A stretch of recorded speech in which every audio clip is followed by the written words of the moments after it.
Okay, thank you, Kiki. We will call the Tuesday, August 20th, 2024 budget workshop to order. I will turn it over to City Council or City Administrator Max. Thank you, Mayor Ryan. Good evening, members of the council. Tonight we are going to dig into our 2025 budget process and start to talk about some of the components that staff has been working on throughout the last month to 2 months, and also then trying to start to align towards a goal of setting a preliminary levy in September. Not on our agenda today, but I just want to mention, I think most of you have met Stephen Timblin, our new city planner. So feel free to take a moment if you haven't said hello to him, to say hi once in between our meetings or after our meetings tonight. So welcome. Couple goals for our meeting tonight. Looking for council feedback and direction in 3 primary areas. We'll start with discussing the 2025 budget at a high level and a result of what then the 25 levy looks like as of this point in time. The budget is very preliminary. This is our first run and looking at everything. So your feedback is really helpful so that we make sure we focus our efforts in the right places. A second item for discussion will be some council feedback and direction on the City Hall improvements recommendation. I do have a placeholder on our regular agenda. Should the council want to recommend anything, we could put it on our regular agenda. If the council is inclined to do that, we will talk about that as well. And then some conversation and feedback from the council around our liquor fund with respect to THC sales in 2025. So we'll get into that as part of the discussion as well. There's a snapshot of our agenda tonight. My presentation will encompass all of those items kind of in one package, and then we'll kind of break down some of those key components that I mentioned on this slide before. As a reminder, the decision for our preliminary levy will take place on September 17th at our regular council meeting. So that's kind of the target that we're looking to aim towards. We have a budget workshop scheduled for September 10th. If that's needed, I anticipate probably will be once we get some initial feedback tonight. We'll work to make some adjustments and then bring back an updated budget presentation before the regular September meeting. And as a reminder that the preliminary levy is the maximum levy that the city can set. And once that's set, the final levy can be lowered, but it can't be raised. So we want to make sure that we're leaving ourselves some room for accounting for any variables or things that aren't yet known for sure, so that we have some time to work through that in October, November, and December as we finalize the budget and the levy. For reference, we usually like to just mention where the CPI is at. As of July, the CPI index was at 2.7, pretty consistent since January, that 2.7, 2.8 for the year so far. Now I'll dig into some of the materials in your packet just to make sure that you are orienting yourself correctly with the information. There's a lot of information provided.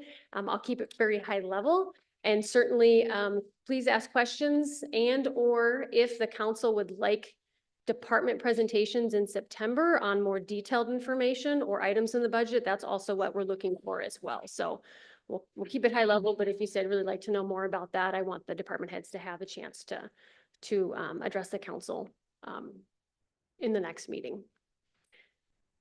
So we have our 2025 budget summary for our citywide, and the first portion of that document that you have in your packet is focused on our general fund.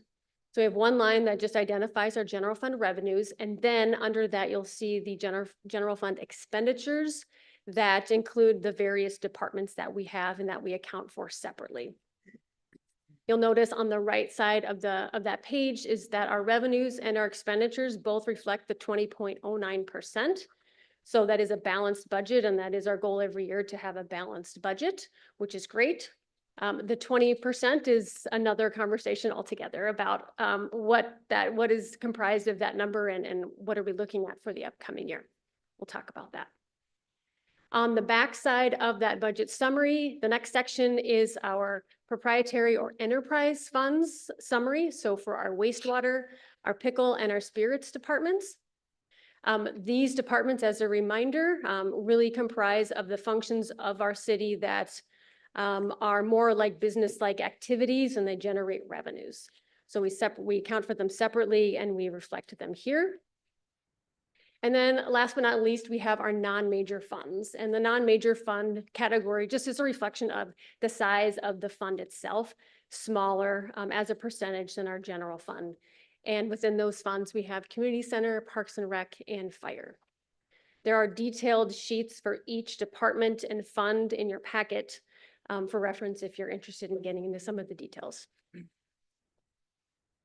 Similar as we've done in the past couple of years, there is a new items expenditure list by department that is provided for you. And I will bring each department up on the screen so you can see it a little bit bigger and just, again, very quickly at a high level, talk about the items that have been included for consideration in the budget. So for starters, with our department requests, I grouped admin and planning and zoning because of the similarity to one of the items. So first on the list for consideration is to start an internship program with the Pequot Lake School District. This is something that I've been thinking about for the last couple of years, and they launched their internship program last year. And there's more information in your packet, but looking to really try to figure out ways to engage our younger community into what our city does and what the community does, and maybe give them a sense for what a career in city government might look like. I had a question on that. Sure. Will that be open to Nisswa students or any student?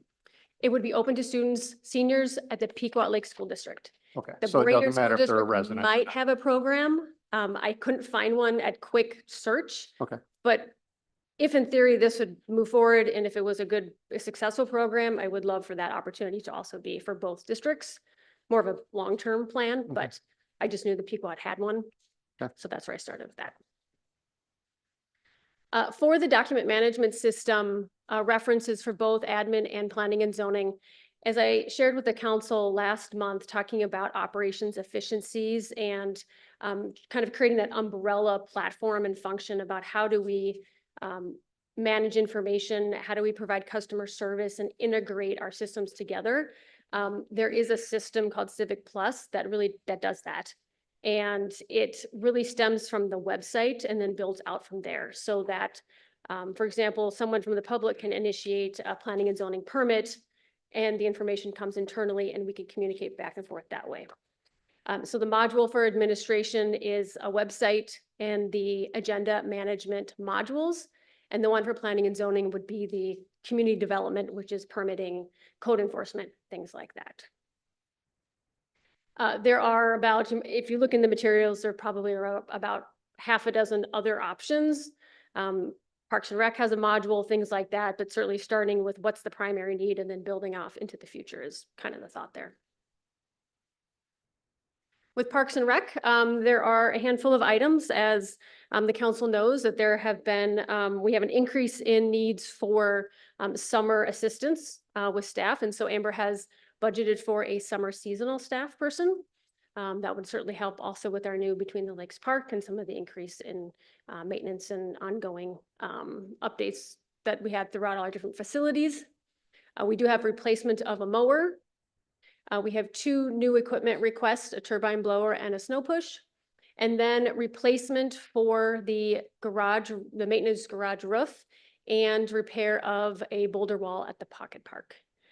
Some of that I know Amber and I have talked about from a Pocket Park perspective, depending on how the downtown master plan vision comes together, and making sure we coordinate with, you know, long-term goals, but there's certainly needs and repairs there for both those items that are kind of beyond their useful life and looking at more of a safety component and a concern in that regard. How did we come up with 17,000? Just How did we come up with 17,000? big part. For which one? Which item? The boulder wall, for example. I took a quick run at it, looking at some of the bid documents from the Gull Lake Trail for retaining walls and calculated material wise and then added some cost for labor. It is definitely something that if this is something you want to look more in depth on, that I would come up with a better plan and refine that cost. Okay. But first chance, I just looked at some bid numbers from the Gull Lake Trail on retaining wall. The maintenance garage line. Excuse me, the maintenance garage line, is that the maintenance garage at the rink? Correct, Mhm. it's the Zamboni garage. So again, that one's an interesting one too. It's beyond its useful life. However, there's plans that we don't have a timeline on for that facility as well. Yeah, that'll be an interesting one. Asphalt Shingled roof, right? Yeah, Mhm. so I wouldn't propose a metal roof to match everything else. I would just go shingles again. If that's the route we were gonna go. So yes, a couple different things to mull over with those two topics specifically. But if it's something you want us to look into more, then I can go back and get some quotes and figure out a Okay. more tangible plan. Do you think there's hail damage on that roof?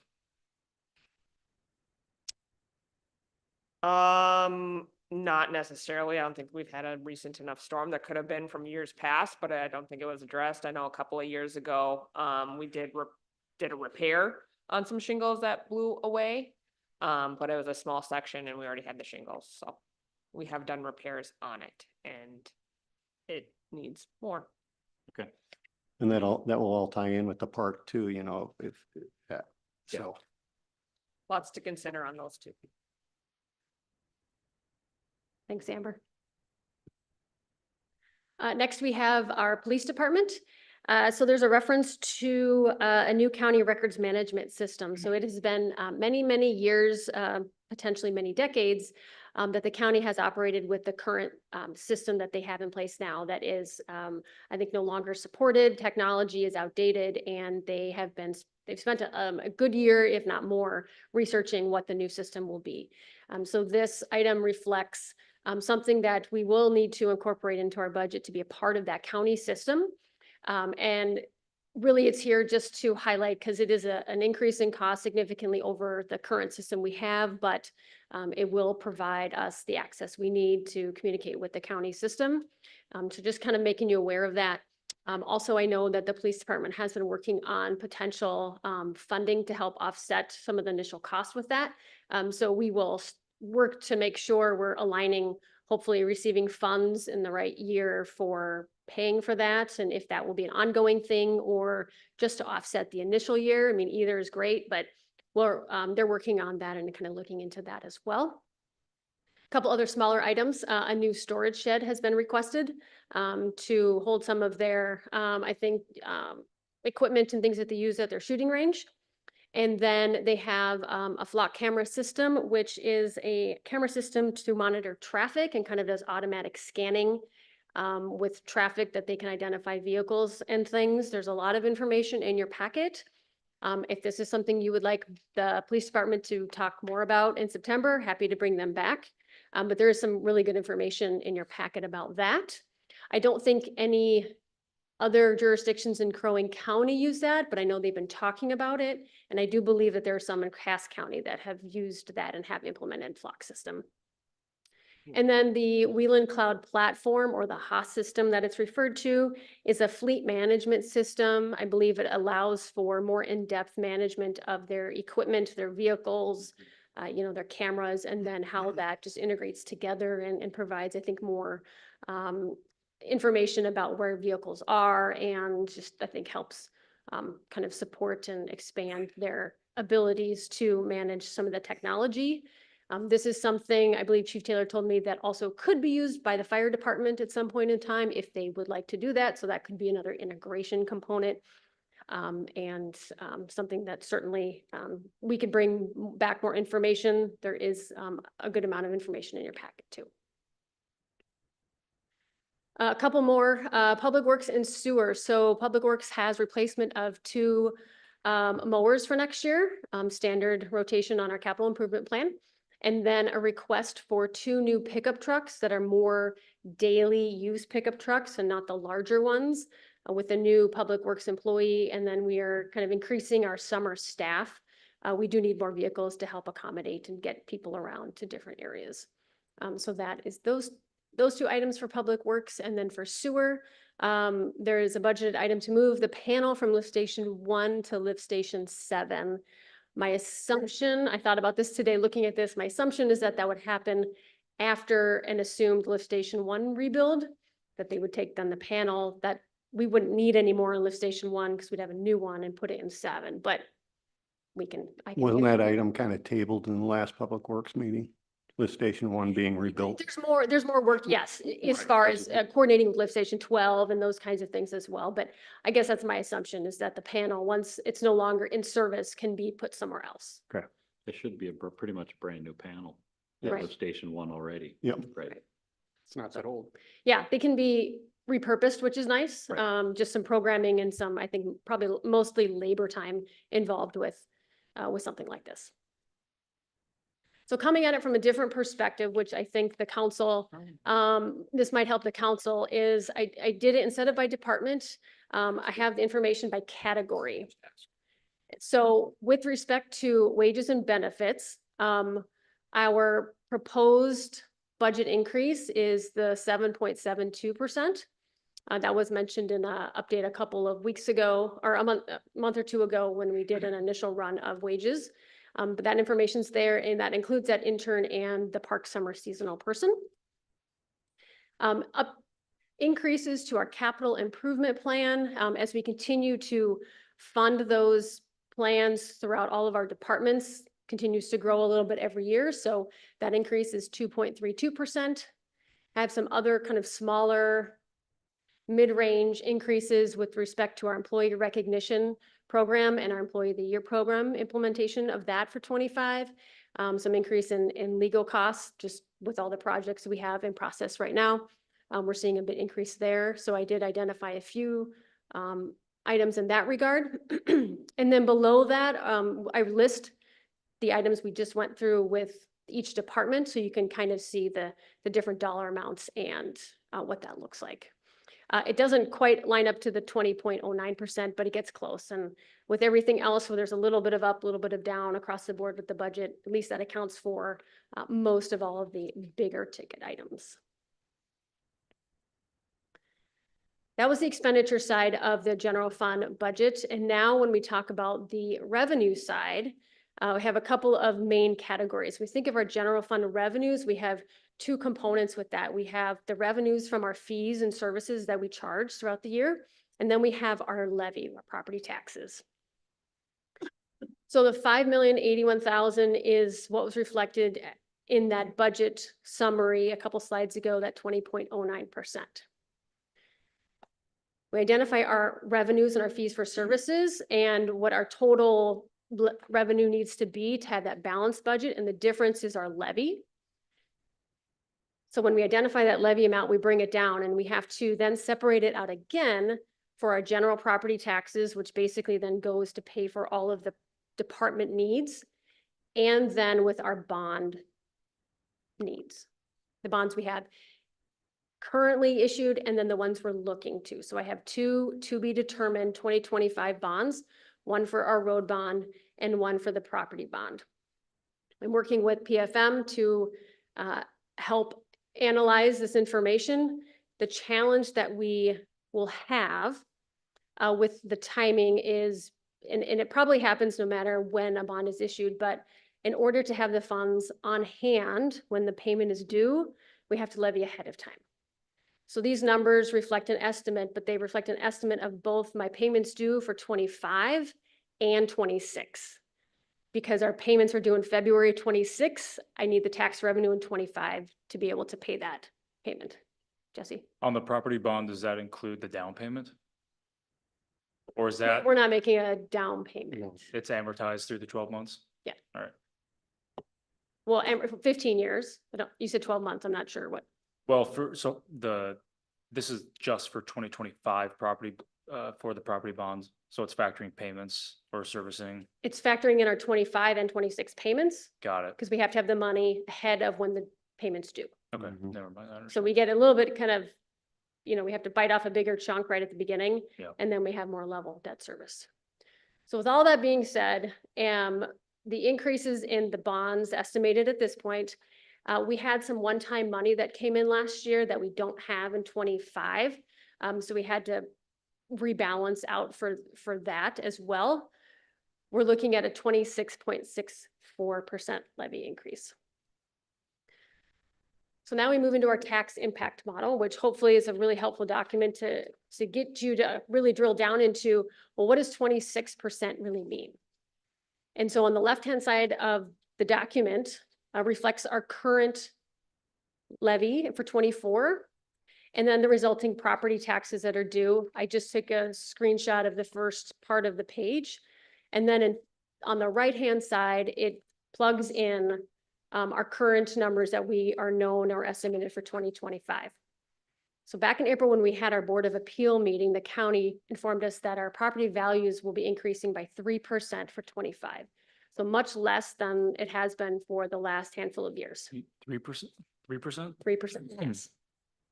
We've been dealing with 8%. I mean, I think 30% one year, the last couple of years. So 3% isn't unexpected considering the last few years we've had, but it is lower. So I plug in the 26.64% increase here on the right. And as an example, we will look at a $200,000 valued home in 2024. And that same valuation in 2025, I didn't really count for the 3%. I figured that's pretty much flat.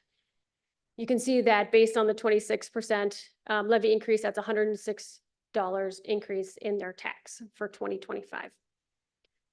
One more example here for residential homestead property at $400,000 in value. That would be an increase of $233 for the year.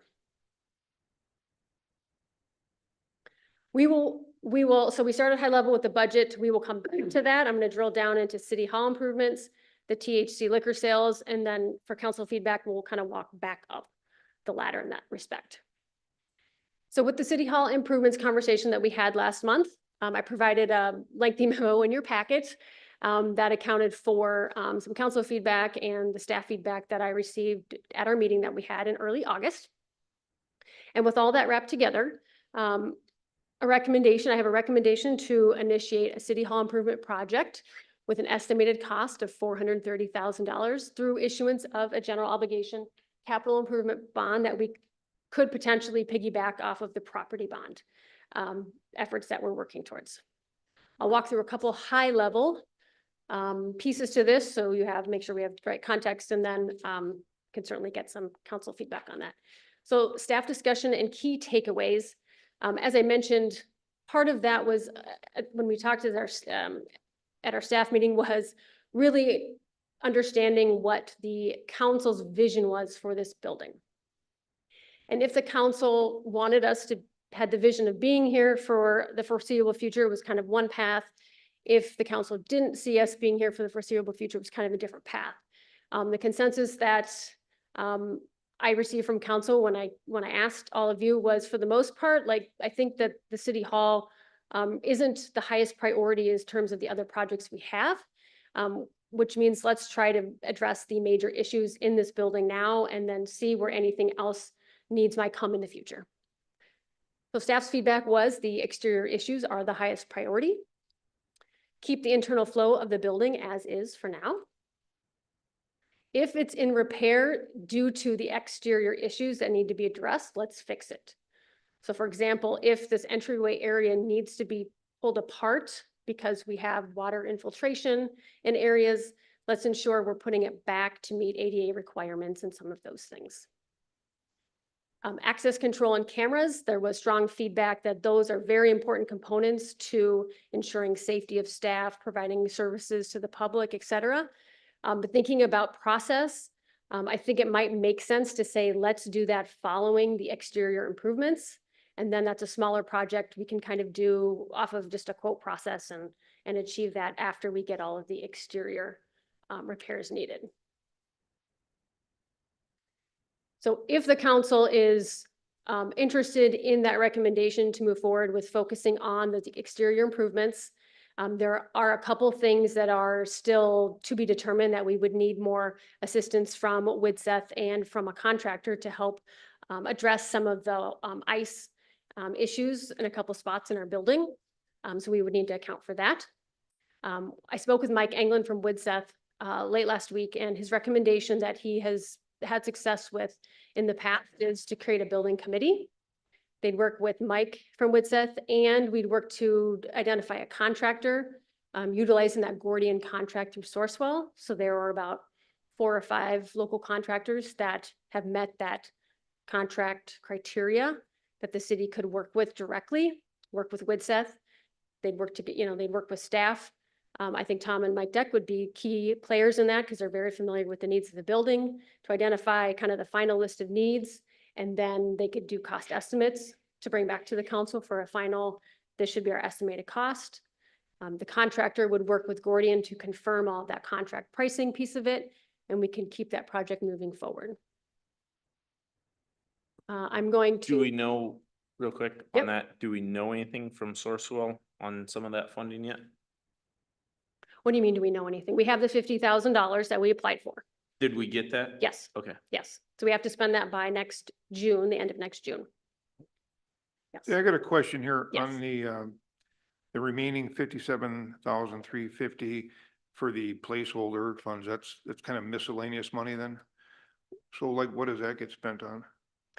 Well, my thought was, kind of in reference to, let's say that there might be some interior work needed in the entryway because of whatever might be happening behind the walls based on the water issues we've been having. So I just wanted to say, well, there's gonna be That's a kind cost to of that. like maybe for a surprise or something extra. Correct, yes. And again, we'd finalize all of that with staff and our contractor, and we'd bring it back to you to say, here's what we think we need. I don't know if they could even get in behind the walls a little bit and assess some of the conditions. I'm not It's a sure. contingency pot. Correct, yes. Tried a small one, tried to say there might be some impact. We would just need to, want to make sure it's a clean and complete project. But yes. Yes, So who's going to develop the scope of work, the committee or Mike? both. Work together and with the contractors. We'd actually bring the contractor here with Mike, with the committee, and they'd walk through the items and make sure we've accounted for everything that needs to get corrected and done. The contractor would put together that pricing based on the Sourcewell contract pricing that's already established. And then we represent that as sort of a final, here's what we believe would be included for each of those discipline areas. Are we gonna have a liaison from the council also be a part of that, like other committees? We can, or we can present to council the update. My anticipation was a meeting or two to make sure we're identifying all of those items and then bring forth to the council one final cost estimate, kind of approved with the contractor through Gordian, and then you'd give us the green light, and they'd also present their timeline and schedule and all of those things at that time too, so you'd have that. They may back up here a little bit on these flock cameras for the police department. We talked about that. Sure. I If think that's, it's an Mayor, is that excellent okay? idea. Potentially, everybody's gonna benefit from those if you install them. Residents, all the businesses, you've got 4 banks in the city, you got a school here, all these other businesses and stuff like that. The residents, the business people, plus all the visitors, and I think it's a great idea. I know a lot of other agencies, throughout the state have used them and Sure. got great results from them. I think the city would really benefit from those. Great. Thank you. Yes. Any thoughts from the council? I just want to know, we have plenty of time. Any thoughts from the council as far as this specific? Would you like to see this move forward in this manner? Do you have any feedback? Otherwise we could,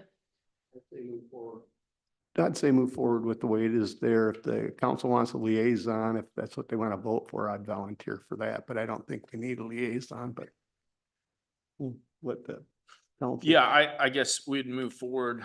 My only comment with that is, we've missed this year's kind of window. Meaning, we're dealing with the roof, we're dealing with windows, whatever, I would recommend that we do not look at doing this work over the winter timeframe because the cost is just gonna go up 20% or whatever for winter work. We're dealing with the exterior roof, snow conditions, ice, windows. It doesn't. the make costs are already sense. established with the Gordian process. So the numbers are already identified. So the contractor, let's just say, High Tech, for example, they have their costs already identified. Now, if there's an outlier, there could always be an outlier, then they work with Gordian to reconcile that and then would work with us so we know. But that's kind of the streamlined benefit of that process is that the prices are already locked in for at least for the year. I think they don't rebid them until there's a need or there's a concern by the contractors to say this isn't meeting actual costs anymore. We need to address this, but that's all identified, which is nice. Yeah, I guess we'll just have to look at it when it comes in. I just know Yep. the work is gonna be more expensive to do in the winter months. Just, that's not a Sure. is or isn't, that, And if it's a spring project, I Right. mean, that could potentially work out just fine as well, as long as we're done by June 30th. That's the goal.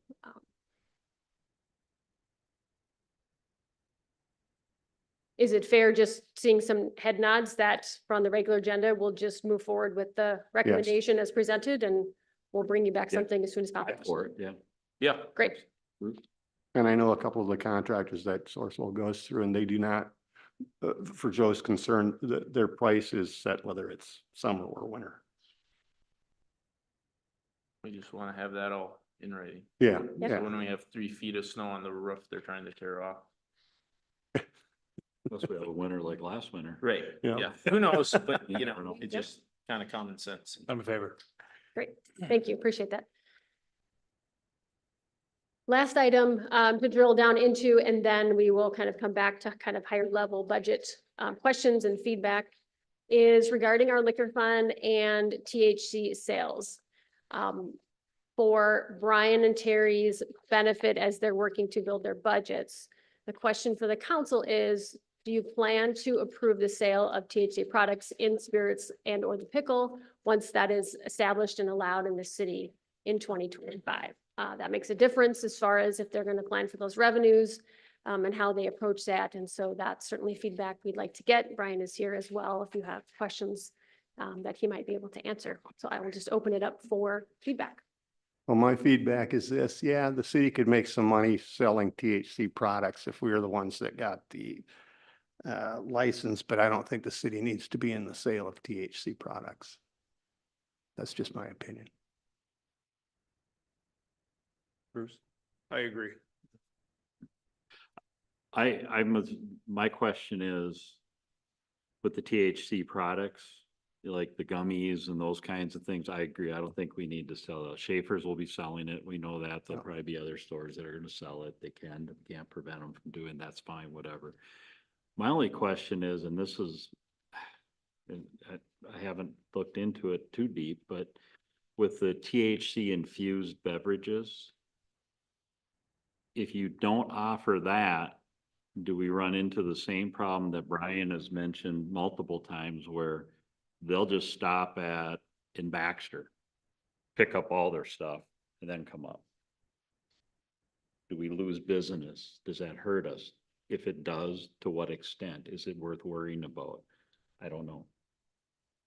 I mean, Well, if you- all in all, I'm We're not against selling it. the THC Yeah. gummies and that, but if you have THC infused beverages and things like that, I don't know if that's something that, separates us, or if that would be something that would be an exception to or not. I don't know what Brian's thoughts are on that, Terry's thoughts are on that. I am just curious if kind of how frequently you're asked about those types of We're products. losing Maybe- the sales currently maybe because that's a other gauge. people are selling it and we're not. So I mean. Right, if but it's our all- books would look like they do right now, Mhm. Maybe, we don't, but that's, because we're not selling them. right, but there's also a lot of places that aren't really deeply into it because they're still a lot of cities are still trying to figure out what the state's gonna let them do. Like, that's why I'm curious right? We have numerous people throughout the day asking for THC products, and I am not pushing one way or another. Personally, I wish it would have never became legal, but that's my personal beliefs. Financially, the store would make money on it. It's, if right now we have to send people to Pequot Lakes or we have to send people to Baxter. When Schaefer's had the product, it was nice because we could send people over there. And I don't hide this at all. I knew they were selling it and it was nice because we could keep our customers happy. And the bottom line is that's one of my goals, is to make sure people come in happy and they leave happy. So if they could buy it at Schaefer's, it would definitely fill that void. It will be a little bit of an inconvenience that they can't pick it up at our store, and we definitely will lose money. Are we gonna lose customers because they can't buy it under our roof. That's possible. I don't know if that Realistically, could- you know, like during a day, like on a weekend, probably in the summertime when you're gonna, you know, get hit up most on it, how often does somebody really come up and ask for it? How many times a day? Are you talking about gummies or are you talking about infused alcohol? Infused stuff. Well, talking to managers out there, they pretty much recommend going with just the, in the can, not the gummies, Right. not brownies, all this other stuff, just sell the beverages. If I did an average, I would say 3 times a day. But it's hard because I'm not out on the sales floor all the time. But, it's numerous times every day that we get asked for THC products. Yeah, cause I'm against us selling any product, period. THC wise, okay?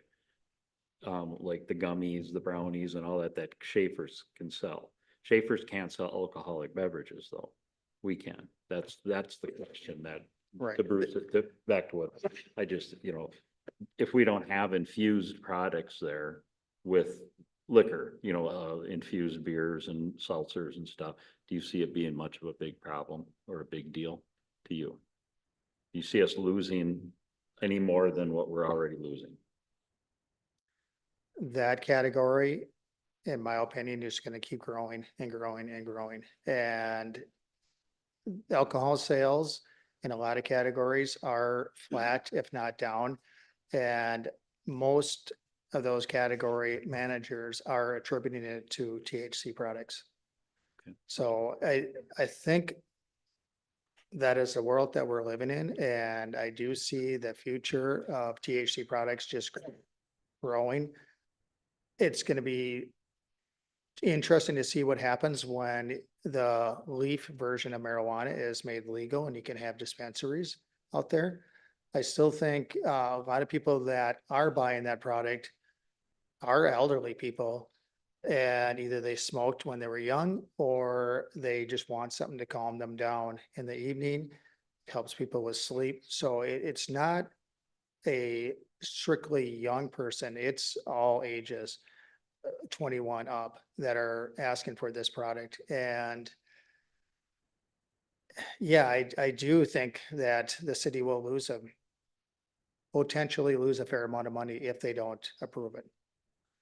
So on that note, say we sell $100,000 in THC products, whether that's a wash versus the lesser alcohol sales, or we just have a flat bottom line increase in revenue by cool 600 or six-figure $100,000. You take your average profit between 8 to 10%, you're talking $8,000 in additional adder. I mean, I think we've all kind of been on the same page. We don't have to have progress for the sake of progress. Congratulations to the state of Minnesota for pulling something out of their legislation from last year, but I don't think that we would need to make the rush to do it in 2025. We can pull data perhaps from Mhm. other munis across the state that, you know, we've been looking at on the liquor committee level, see what type of figures they're pulling. Maybe Detroit Lakes with their monstrous muni monopoly they have there, maybe they're gonna be able to put THC products and we can garner that. Sales are gonna be what they are, whether you have somebody maybe go to a different liquor store, Cashwise or West Side, on their way up through the 371 corridor, but I would be in favor of not having it for 2025 and then reconsider for. If I can, that's what I wanted to know is if you think it's gonna be a big deal. What I'm ascertaining here is we don't know that it will be or it won't be. So I would say not to do it. And and wait one and see. thing, We can always change our mind with. Yeah, readdress for in some reason we 2025, have to, but- mid, Wait, and see, you know, Yeah. do you have any idea what these other liquor stores or cities are making on this stuff? a lot. for a gross profit, net profit, a percentage, which numbers are you looking for? You know, like, you know, let's say Baxter, you can buy it at Super One Liquor. I mean, any idea what those stores are taking in? For, in a month or? The infused beverages, yeah. I would, if I had to guess, I would say 10,000 a month. So I mean, Jesse mentioned 100,000. I think in the budget, I mean, I was all over the board, but I think I might have ended with 80,000 that I put in there, 60,000. That was a very conservative number if we would carry it, going off of past sales of other municipals and what we've heard. It's such a new category. It's hard to tell what the future is going to be, especially with leaf version becoming legal. I believe that is the first of 26 is when that is, we're gonna be able to have that for sales. But 25. okay, with that though, we can easily take it out of our budget and have a budget that looks very respectable, and you can always add it in down the road. There is one thing that I would want to get approval for is if you apply for the license to sell it before January, it is so much easier to get a license because they will grandfather you in compared to if we apply for a license in 2025, then we're just gonna have to jump through a lot of hoops. So What's the not sure. cost of the license? I'm not sure, but it's very minimal. I wouldn't be opposed to getting a license now for the prospect of if we say in June or July, go, okay, we'll go with it. That way you have it and you can just run instead of saying July or June, let's go with it. And you're not up and running until October. So I would be in favor of that, but I don't know. And we can always get more information and bring it back to you. Can easily get numbers from other municipals and bring that data back. Give you an example of 15 or 20 different stores, various different sizes, what they made on it, what percentage, all that information. That would be. Because That, at that point, that's what I was after. We would need a lot more information before we made that Sure. call. But I'm with, what I'm hearing up here is that I'm not for it at this time, but get the license, fine. We can always secure a license. But, I never thought it would have became legal in the United States, but it has been very accepted by the public out there. People of all different nationalities and ages are asking for it. And I'm really old school. Sounds like everybody else here is, but let's get the information. We'll bring it back to you and we can go from there. But Terry and I will check into what a license costs, and if it is under, which I think it is, under $300, I have your permission to go ahead and apply for it. I think Mhm. just I think the way to do that, just given the nature of this topic, is do the research. We'll bring forward an action item in September, just to make sure we're on the same Sure. page. And then I think there's a lot of really good information, like Brian mentioned, about municipals. Some are doing very, very well with this. So we want to maybe get a range of municipals data and see what that looks like. And the other thing too is, would the pickle and the spirits have to have their own license, or would there be an umbrella because they're munis? No, we would definitely have to have a licenses for that. Because of different, on sale. Yeah. off sale. yep, on sale, off sale. Yeah, and we have some time. And for now, what we'll do is we'll take it out of our budgets. And if we sell it, it's gonna make our budget that much easier to attain. Thank you. Now, I'd propose something right now, and I mean, this is just a if, but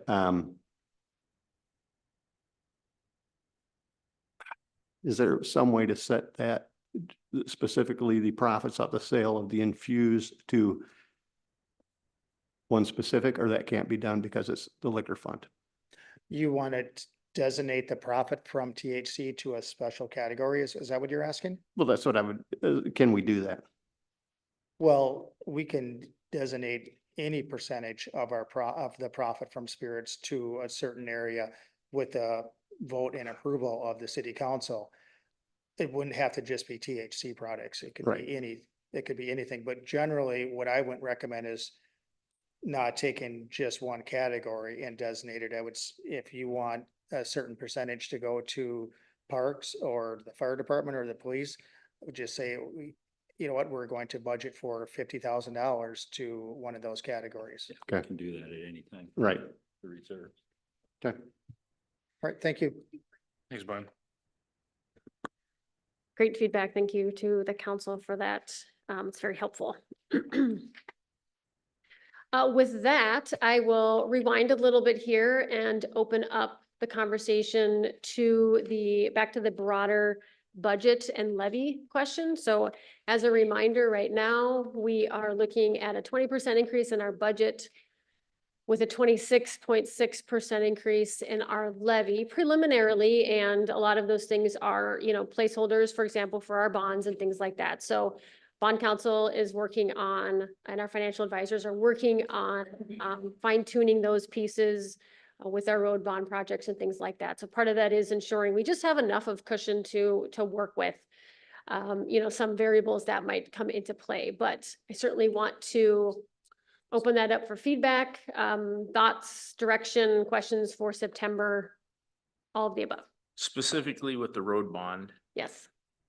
one thing that might be helpful for us and the public to know and understand is what is with the inflation, from the last time we did the road bond 3 years ago. 20.1%. Yeah, was the where it's at. inflation. So what is that as a percentage to the levy? So meaning, last time we did it, 1 mile of asphalt cost X amount of dollars. Sure. This time it is 4 times expensive. We don't have an option. So what is that automatic percentage? Does my question make sense to show that Potentially, percentage? we can show that. However, there is a difference right now with the increase in the cost for this road bond compared to the one in 2018. So we're at $1.5 Right. million for 2018. We're looking at 3 million for 2025, plus more coming in 26. The difference, the other variable that we have to consider is that was a 7-year bond in 2018. We're probably looking at a 10-year because of the cost and trying to just make that more manageable. Mhm. So it's not quite as easy as just saying, well, what's the levy? Because we're spreading it over a different period. But we can certainly look at that as far as levy percentages. Yeah, because that in itself is gonna be a big percentage, Right. because Right. it's just the increase, which we don't really have an option. Part of on. this too is our financial advisors can get really creative with how to ladder our debt service. So they're gonna see what our existing debt service is, and they're gonna they can say, well, we want to put X amount on the front end and then strategically place how we pay off that debt. So sometimes there's a little bit of maneuvering on their end too, as opposed to just what's the straight amortization. So there are kind of a few variables in that. I was thinking about perhaps it would be beneficial for them to present to the council with some of these big projects. That might be really helpful for the council as well to see some of that. But yes, there's certainly a significant increase in our debt service, amount coverage coming up with 25, with the 26 road bond property purchase, moving forward with some of the big projects we have planned. So trying to balance that with our operational needs is the key here.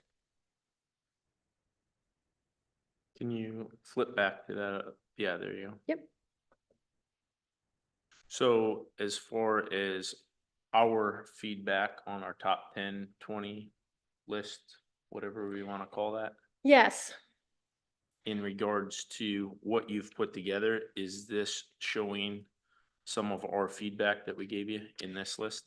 It is not. These items aren't, the feedback requested from council was more project specific, road bonds, building, parks plan, things like that. This is just operational and addressing the kind of annual needs for each department.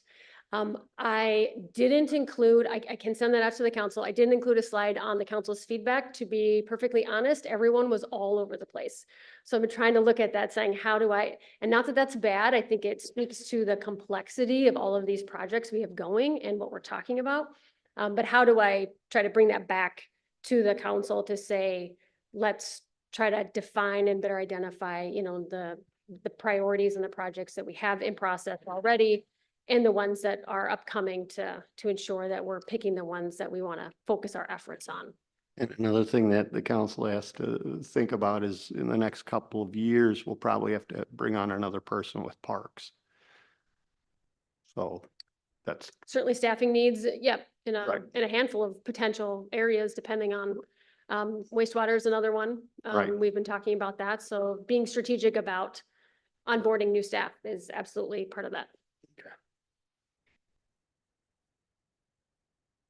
Is there anything, from a department presentation wise you would like department heads to come back with more information to talk through some of these things? Provide you more context, or do you just need some time to think about it? And we'll fine tune what we can between now and that September 10th workshop and just bring you where we're at. Ultimately, the goal is to have some feedback no later than that date so that we have time to prepare the levy documents for council approval. Just depending on what your comfort level is, I realize it's higher than where you want to see it. So your feedback is very helpful. As I mentioned, already about the maintenance building roof, just in lieu of what we are trying to do, Mhm. especially on the fundraising front. Even with it being simply what, 0.65, 0.7 of the levy increase just for that one single line.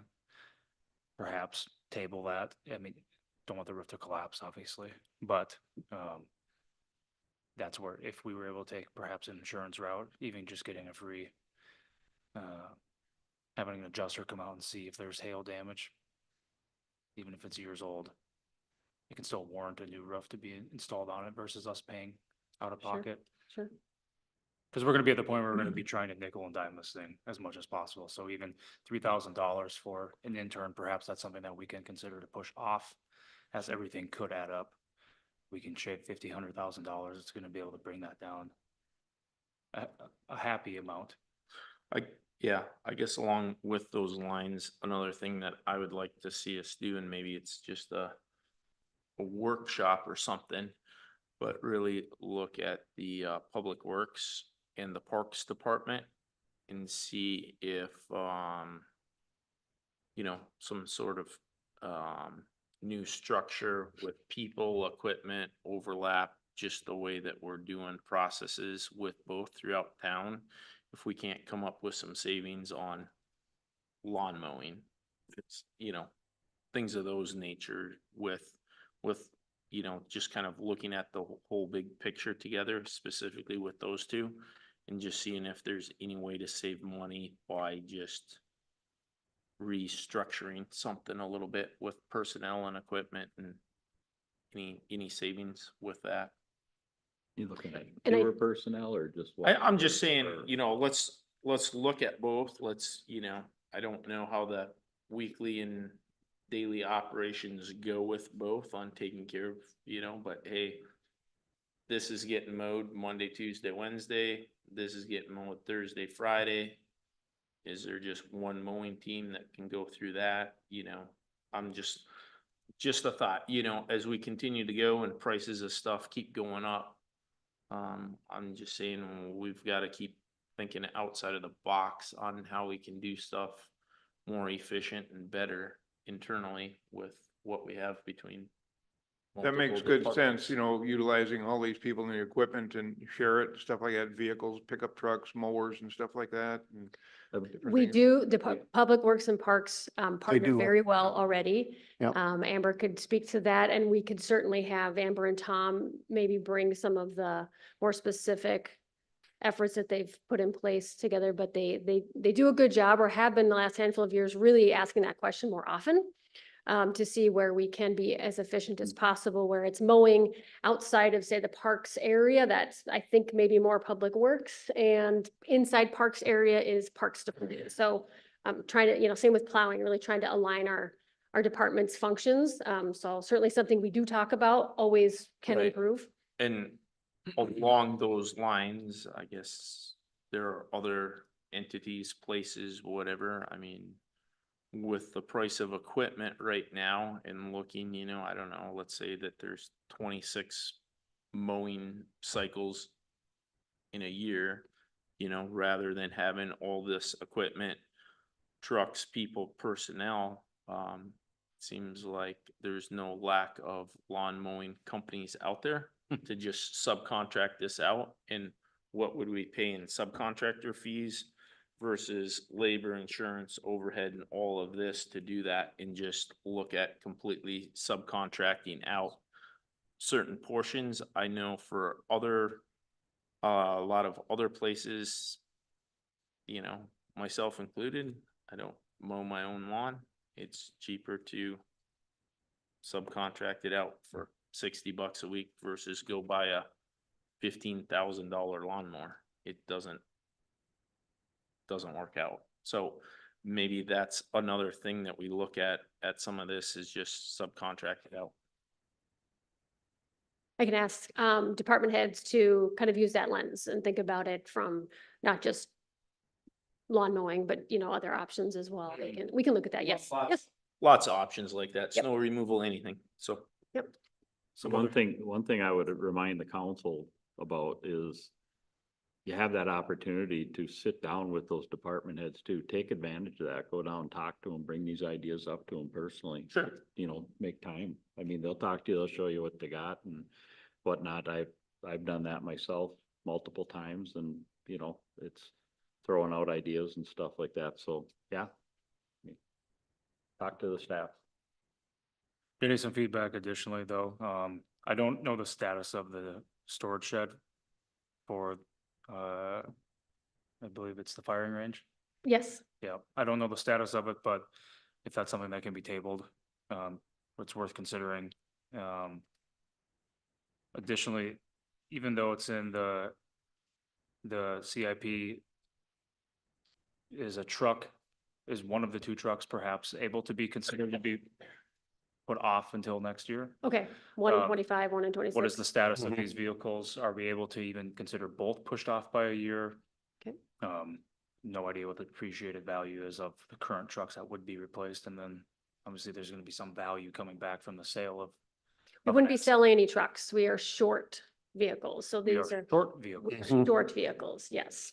That's been a ongoing process for what, 3 years now?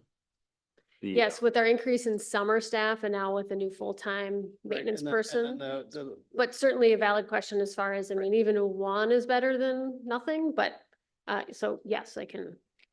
And there's been the relay that. manufacturer problems too. Going off state bid too, it saves us a lot of money, but yeah, there's always, I mean, Tom has his amortization schedule, et cetera, and I realize that, but yeah, I mean, if we put one truck off. The other thing too is, well, the shed, for example. I can't remember what the dollar amount was on the shed, but 5,000. 65, but the 80. police department does also, some of the departments do have monies set aside for other, they have monies put aside, forfeiture funds, things of that nature that they can use for some of these things. They should, I mean, that's what it's there for. They could use some of that helps save us on the levy too. So I would ask them to look into those things that they can use for a one-time purchase. A shed is not gonna go away. It's gonna last for a long time. Especially if you buy the right one. The other thing that the police department's gonna have to understand is they no longer have Bill's gun shop to shoot at. Mhm. Okay, that's gone. So what are they gonna do? But do they wanna build a range now? Or do you get them, like I suggested the other, earlier in the year, get them, and last year it was get them over at the Lakeshore Gun Club. Do we get them Membership or. a membership Membership. there that they can go and use the range and everything there? That's close by. I bet you donate something. Dave Grell and the Yeah. gang over there will work, They're we'll great. work with all the departments, so they might even just donate a membership to the department, just, so they can come over there. Obviously, there'll be they can still go down to the gravel pit and site and do things that they do now, but that's what, so there are other options there for them as well. The one-time purchase is what I would ask staff to look at, the one-shot deal. If there's other ways that we can take that off the levy balance or potential levy increase. Again, Now you're gonna have to amortize out your shed, you're gonna have to amortize out some of that equipment so that when it comes time to replace it, you know, that was the whole purpose of the long-term planning we started to begin with was, you know, make sure we have money set aside as we can. We may not be able to cover 100% of the cost of the new item, but at least we could hopefully cover the majority of it, preferably all of it. So that would be where I'm looking at with some of the requests here. The RMS system, there's zero choice. Got to go with it. And that's something, those types of things for police and fire are going to continue to happen, and there's no choice in the matter because it's just, you're gonna need to be in sync with the county, period. That's just how it's gonna be. So, Is the total cost for that document management system 25,000, and you have it broken out between admin and P and Z? Yes, just high level estimates, for the different modules, trying to figure out what components, without getting too far into it, just to say, well, there's certain, where if you wanted to do online fillable forms for P and Z, it's a little bit extra, but it's a one-time, you know, setup type of a thing. So I try to just say, well, here's what would more than cover it. If you thought there was value to that, we would certainly investigate further to try to really hone in on that cost. Hoping that that is a fair amount less, at least 30% less, but just trying to at least have a placeholder for that conversation. I just want the council to be prepared. Jesse and I think we were the only ones here where we set the preliminary. Was that last year, the year before at 19? It was. Was that- Me and John, I think. yeah. Okay, yeah. And I mean, yeah, you're gonna get some calls. And actually on that note, because I thought about it when you were showing the dates, please be here on that day, Yep. because we actually made a decision to err on the high side to, because the other two council members were not here at the time. And I just mentioned to John too, the week of September Yeah. 10th, I think that's a Monday. Mhm. Yeah, I'm out of town that entire week, and it's unlikely I'll be able to attend virtually, so. And that's not the day we would be approving it, No. but certainly another feedback round for, based on your Just to make you feedback, aware. yep, thank you, appreciate that. I'll be in California, place nobody wants to be. Yeah. I feel for you.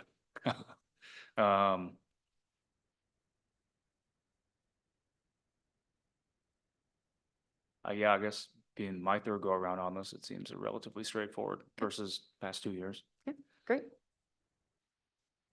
Certainly, we will work to continue to update the information for some of the unknowns and got some good feedback to talk with departments about and can bring back some additional information for council. And we can just provide an update in September and you can give us your direction on where you'd like that preliminary levy to land, if that is agreeable to the council. But happy to hear any more feedback you have, if you have any. Thank you. Also, I think August CPI came out last week. Oh. Was I, oh, maybe I was off a month. It's all right. Was it, but was it much different? I don't know that it was. It was PPI on Wednesday and CPI. It would have been July because it's only mid-August. No, it was, What'd you have on there, June or July? July. Oh, you did. Signing off. this is not. Other than foreseeable. that, that is all I have, Mayor Ryan. Unless again, there's any other questions, but I appreciate your feedback tonight and I have none. And again, I'll just repeat myself. If you have questions, any council member has questions, get a hold of staff, talk to them. They're more than willing to answer your questions and or get that information to you ahead of time. So, if you need to sit down and get a budget 101 session going, just talk to Jenny and they can, I went through several of them, so they're helpful. So, that's it. I'll entertain a motion to adjourn. I'll make a motion to adjourn. Bruce second. All those in favor? Aye. Aye. Okay, we'll be back at the 7 PM meeting.